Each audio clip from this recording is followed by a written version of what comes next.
Jamaah,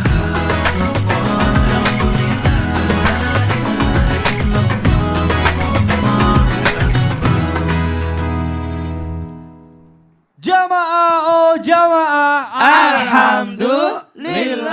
Alhamdulillah jamaah masih di Islam itu indah. Baik untuk jamaah yang baru bergabung hari ini kita sedang membahas tema apakah dosaku akan menjadi dosamu? Masya Allah. Tadi di segmen sebelumnya ada yang belum jawab pertanyaan saya nih siapa ya? Tuh kan. Soalnya ada orang bergosip. Nah itu yang justru menjadi pertanyaan. Kenapa? Nah ini barangkali ada jamaah yang baru bergabung. Saya ulangi sedikit ya pertanyaannya. Ustadz gimana nih kalau misalnya istri saya nih misalnya ya lagi bergosip nih sama tetangga terus di depan rumah gitu ya. Terus saya ngelihat udahlah udah biasa namanya juga ibu-ibu gitu ya. Nah itu kalau misalnya saya diemin saya ikut dosa nggak ya Ustadz?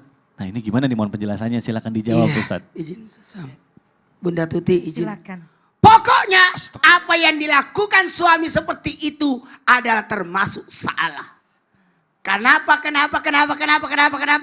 Saat istri bergosip dengan tetangga di depan rumah, terus suami melihatnya dan dia diamkan saja. Ingat ya, dia ikut berdosa. Saat mendiamkan dosa, maka termasuk dosa. Karena kita mampu mencegahnya. Kita mampu mendidiknya, kita mampu menghalanginya. Kalau begitu, seakan-akan suami membiarkan istrinya berada dalam kemaksiatan yang seharusnya suami bisa mencegahnya. Maka ini disebut dosa setan bisu yang mengenainya. Kenapa? Berkongsi dalam keburukan. Ingat ya, mohon maaf. Bukan berarti kenapa sih Ustaz gitu amat. Tidak.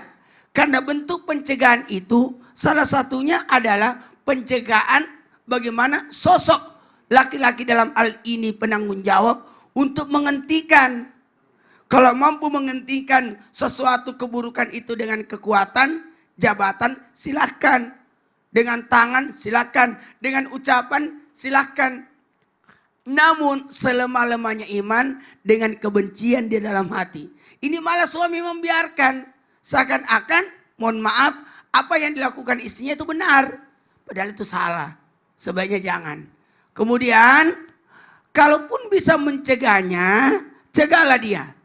Atau mengingatkan pasangan jangan sampai berlarut-larut dalam perbuatan dosa tersebut. Hati-hati loh. Dosa bisa jadi dosa gosip itu, menggibah itu lebih besar daripada dosa orang yang digosipin. Bisa jadi lebih besar daripada dosa orang yang digosipin. Kenapa bisa Ustaz? Bisa jadi dosanya orang yang digosipin itu sudah diampuni oleh Allah. Tapi sementara dia belum diampuni oleh Allah. Karena kenapa? Karena dia sudah membuat dosa yang berhubungan dengan manusia. Makanya mohon maaf suami yang baik tidak berlaku adayus. Apa itu adayus? Tidak kepedulian sama istri. Justru suami yang seperti ini bukan hanya ikut andil dalam dosa. Tapi dia termasuk orang yang menzolimi dirinya dan istrinya. Dan termasuk adayus maka kategorinya kenapa? Maka dia kelak nanti tidak dipandang oleh Allah dengan pandangan kasih sayang. Maka sebagai suami yang sudah memegang ikatan janji, berarti dia sudah menekankan bahwa dia akan membawa rumah tangganya ke jalur yang sebenarnya dalam tadi Bunda Tuti sudah katakan dalam jalur ibadah. Harusnya seperti itu. Maka kalau jalur ibadah diusahakan semua yang dilakukan pasangan adalah sesuatu yang diridhai oleh Allah, bukan yang dimurkai oleh Allah. Maka sebaiknya suami yang baik harus mencegah istri sebagai bentuk tanggung jawab. Waduh ya Allah, karena jadi kalau misalnya istri ikut dosa juga nanti suami yang kena karena tidak mendidik dengan Tidak baik. mendidik, karena istri yang arisan suami yang bayar.